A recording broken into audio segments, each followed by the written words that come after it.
Welcome to Football Quarter. Quickly, there's this ongoing propaganda in the Premier League talking about the legacy of a player, referring to Virgil Van Dijk of Liverpool.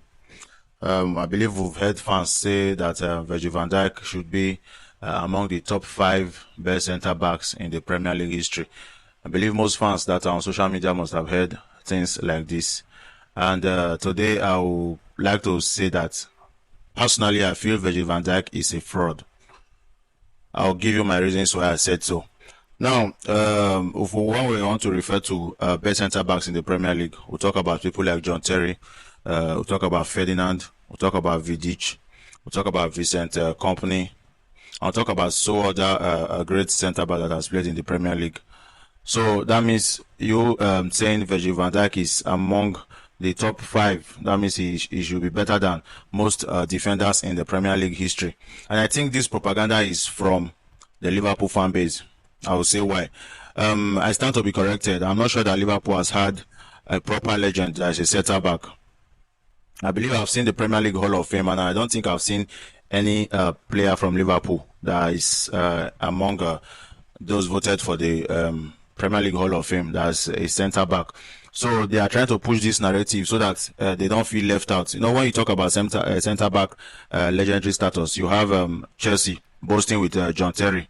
You have Manchester United boasting with the likes of Vidic, Ferdinand, Jaap Stam, and the rest. You have Man City talking about Vincent Kompany. So before you get angry, this video is about facts, statistic. Now I'll be taking statistics from the Premier League official app. I compared Virgil van Dijk with some defenders, and I was shocked with what I found. So I'll just be patient with me. I want to go through all these defenders that I compared with. You can also do the comparison yourself with your mobile phones. So quickly, I'll start with. I wanted to do it for all seasons, but I felt that it would be somehow tricky and unfair. So I took Virgil van Dijk's best season. That was 2019 when they won the UEFA Champions League, and the following season they won the Premier League.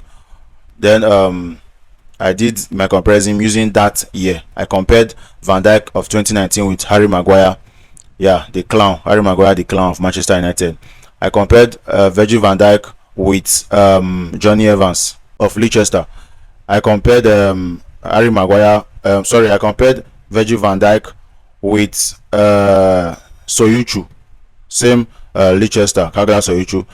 I compared Virgil van Dijk, with Lewis Dunk of Brighton. Then for the overall comparison, I compared his overall game with Vincent Kompany. I didn't want to check that of Terry's because I know that it will be a slap in the face to John Terry's name and legacy. So let me quickly go through Van Dijk and Harry Maguire comparison. Defending comparison. Defense only. Defending comparison of 2019-2020 season. For the clean sheet, Van Dijk got 15, Maguire got 13. We know that clean sheet boils down to the entire team and entire defense. Goals considered, Van Dijk got 33, Maguire got 36. Now for blocks, this is personal job, the job of a defender. Blocks, Van Dijk got 15, Maguire got 22. Interceptions, Van Dijk 40, Maguire 72. Now please watch the gap. Tackles, Van Dijk 23, Maguire 37. Tackles won, Van Dijk 12, Maguire 23. Last man tackles, Van Dijk 2, Maguire 0. Clearance, Van Dijk 162, Maguire 157. Headed clearance, Van Dijk 83, Maguire 94. Area battles won, Van Dijk 191, Maguire 176. Errors leading to goal, Van Dijk 1, Maguire 0. And if you listen to these stats carefully, you discover that Maguire was the better player defensively in 2019-2020 season. But Van Dijk won the UEFA best player that year, and he was given that praise of he was the best defender in the world. Now if Maguire is defeating you in your best year, then how are you the best defender in the world? Maguire, we all know, has been used for memes, has been used for all sort of stuff. So how are you the best defender in the world? Now let's leave that for Maguire. Let's go to Johnny Evans. 2019-2020. Clean sheet 15, Johnny Evans 11. Goals conceded, Van Dijk 33, Johnny Evans 41. Now blocks, Van Dijk 15, Johnny Evans 18. Interceptions, Van Dijk 40, Johnny Evans 57. Tackles, Van Dijk 23, Johnny Evans 48. Now watch the gap. So what do you do as a center back? You stay and you ask, and you categorically, when we've watched Liverpool's game for the past seasons that Van Dijk has been playing, he has always made Matip his scapegoat, or Joe Gomez his scapegoat. Now Kwanzaa is their center back partnership. Now Kwanzaa is offering the same thing. Those two players are always the scapegoat. Now that was why when this record, I don't even want to call it record because I feel it's insulting. When the record came out that Van Dijk has not been dribbled past, Lucas Moura asked this question: you've not been dribbled past, and your team and they've scored multiple goals against your team. So how did it happen? Is it that you are not doing your job, or you are not on the pitch? You've not been dribbled past, but your team is conceding. That means you're not doing your job. Are you afraid? Are you afraid of tackling? Are you afraid to go and mark? Are you afraid to do your job as a defender? You ask people to go and mark, then you stay and wait for clearance, or you wait to cushion what is left of the ball. Now tackles 1, Van Dijk 12, Johnny Evans 34. Last man tackles, Van Dijk 2, Johnny Evans 0. Clearance, Van Dijk 162, Johnny Evans 171. Headed clearance, Van Dijk 83, Johnny Evans 84. Area battles 1, Van Dijk 191, Johnny Evans 127. Following this start in 2019-2020, which was Van Dijk's best season, Evans was better than him. So what criteria is Van Dijk being given that tip to be one of the greatest defenders in the Premier League? Because I still don't get how. I saw a Liverpool fan some time back, and I asked, what is the function of Van Dijk in that Liverpool defense? He said that Van Dijk was a standing 5, that his job was to do the clearance. So that means when you are faced with a striker and you are supposed to mark, you push somebody to go and do the marking for you. If you can recollect vividly, when Manchester United defeated Liverpool 2-1, that's Sancho goal, that's first goal that Sancho scored. After the goal, you discovered that Mina was screaming at Van Dijk. You were supposed to approach the ball. Instead, Van Dijk stood with his hands at his back and watched Sancho put the ball at the bottom left corner. So is that a centre back? Is that a legendary centre back?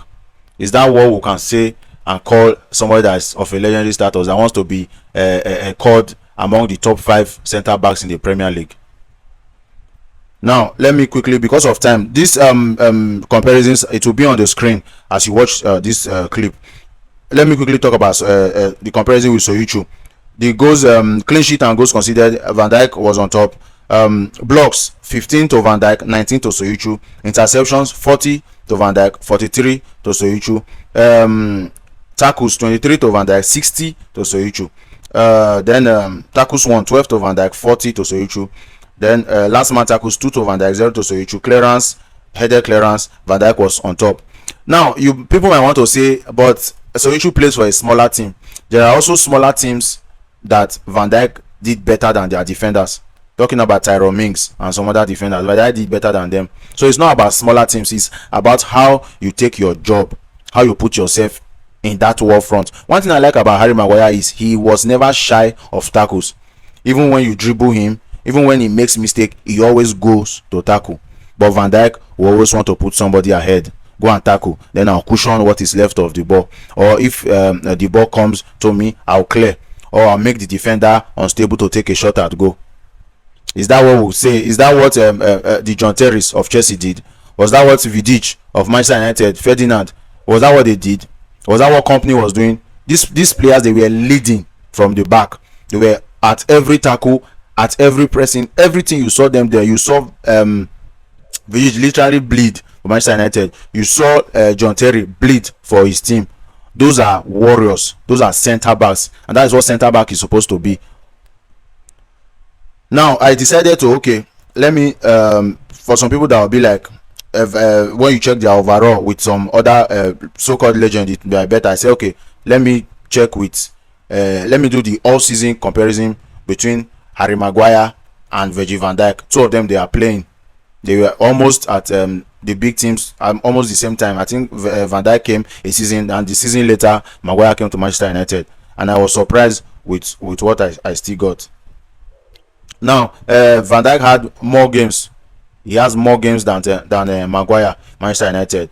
Clean sheet, goals conceded, that one goes to Van Dijk.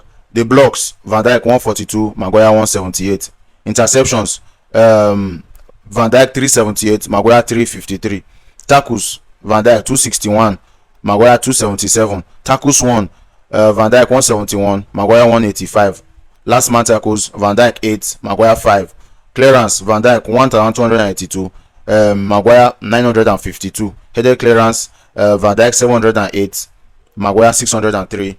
Then area battles, Van Dijk 1112, then Maguire 775. Error leading to goal, Van Dijk 5, Maguire 3. Penalties conceded, Van Dijk 4, Maguire 3. So I was like, if Maguire was this close to Van Dijk, why is Van Dijk seen as the model of defending, and Maguire is seen as a clown?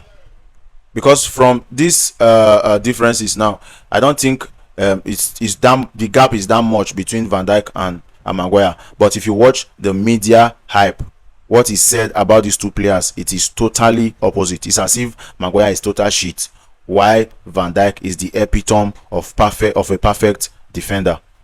Now, I also did comparison with Vidic. I didn't want to do it, but I just decided, okay, let me just do it and see. Van Dijk also has more games than Vidic for Manchester United. Van Dijk has 142 blocks, Vidic has 139 blocks. Van Dijk has 378 blocks, interceptions. Vidic has 368 interceptions. Tackles 261 for Van Dijk, 363 for Vidic. Tackles won 171 for Van Dijk, 278 for Vidic. Last man tackles 8 for Van Dijk, 15 for Vidic. Clearance 1282 for Van Dijk, 2232 for Vidic. Headed clearance 708 for Van Dijk, 1385 for Vidic. Then area battles 1112 for Van Dijk, 707 for Vidic. Error leading to goal 5 for Van Dijk, 3 for Vidic. Penalty considered, they both have 4 each. So I was like, so why would you say he's supposed to be among the top 5 defenders in the world? He has not done anything spectacular, to my opinion. I just checked with John Terry, and the gap was too much, so I decided not to even talk about that. Then I said, okay, let me, because I saw a list online, and the Van Dijk was placed at 4th or 5th. Then Vincent Kompany was placed at 8th or 9th position, and I said, okay, let me check Van Dijk against Vincent Kompany. Let me see. So I checked that also, and let me quickly go through what I found. They have similar games played. For blocks, Van Dijk 142, Kompany 145. Interceptions, Van Dijk 378, Kompany 521. Tackles, Van Dijk 261, Kompany 549. Tackles won, Van Dijk 171, Kompany 414. Last man tackles, Van Dijk 8, Kompany 7. Clearance, Van Dijk 1282, Kompany 1539. Headed clearance 708 to Van Dijk, 897 for Kompany. Area battle 1112 for Van Dijk, 481 for Kompany. Then on goal 0 for Van Dijk, 3 for Kompany. Error leading to goal 5 for Van Dijk, 2 for Kompany. Penalties conceded 4 for Van Dijk, 3 for Kompany. Vincent Kompany has an overwhelming result over Van Dijk, but the media will make it look as if Van Dijk was the better defender. Even in their prime, we all know what Vincent Kompany was capable of. So that brings me down to my question, because I don't want to keep talking and comparing. That brings me down to my question: how is Virgil van Dijk among the top 10 best defenders in the world? Because if we take diligence in comparing Virgil van Dijk with a lot of defenders, we'll discover that a lot of defenders were far better than Van Dijk. So this propaganda about Van Dijk, probably the best centre back in the Premier League era, is trash. I believe a lot of Liverpool fans are beginning to see now that Van Dijk is a fraud. You discovered last season when Matip was injured, it became visible that Van Dijk was a fraud. He doesn't mark. I don't know, say he reads the game from behind. I don't see what's reading. Yeah, I think there's a particular game where they played Barcelona, and I think Van Dijk chased Messi to the edge of the 18-yard box, and suddenly Van Dijk retreated and started pointing his hand to Matip to come and mark. I was like, can't you go for that ball, mark, and even if probably you should go out for a throw or a corner. You are ushering somebody to go and mark for you, and you are going back to go and do what? Wait for clearance. You don't tackle, you don't face pressure, always waiting for clearance. Minamino, the guy from Salzburg that dribbled him and scored that fantastic goal in their Champions League encounter. So I can go on and on and on and talk about different times that Van Dijk has been made to look like a mere a defender, a normal defender. So I don't see where this hype is coming from. I think Van Dijk is one of the most overrated defenders in Premier League, and I think this propaganda is being pushed by Liverpool media personnel, Liverpool fans that have social media platforms. They are the ones that are pushing this narrative. So when other clubs are saying that they have legends as defenders, they can come out and say Van Dijk too is a legend, and people will be like, yes, he won the league after 30 years, he won the Champions League, and that's all. And other defenders, they are winning the Premier League 2, 3, 4 times, winning the Champions League, and you are winning one, and you are like, that's okay. And it's not even that you are always at the forefront, you are always hiding behind, looking for somebody that will be a slave to you. So today I want to put this out to fans, Liverpool fans especially. Come to the comment section, tell me, why do you think Van Dijk? Give me examples, give me where he has performed that make you feel that Van Dijk is an exceptional defender and he's supposed to be ranked among the top 5 defenders in the Premier League. Give me example, bring your facts, bring your points, make your comparisons, take screenshot, come to the comment section and let us know. I'll be waiting for you guys in the comment section. See you guys.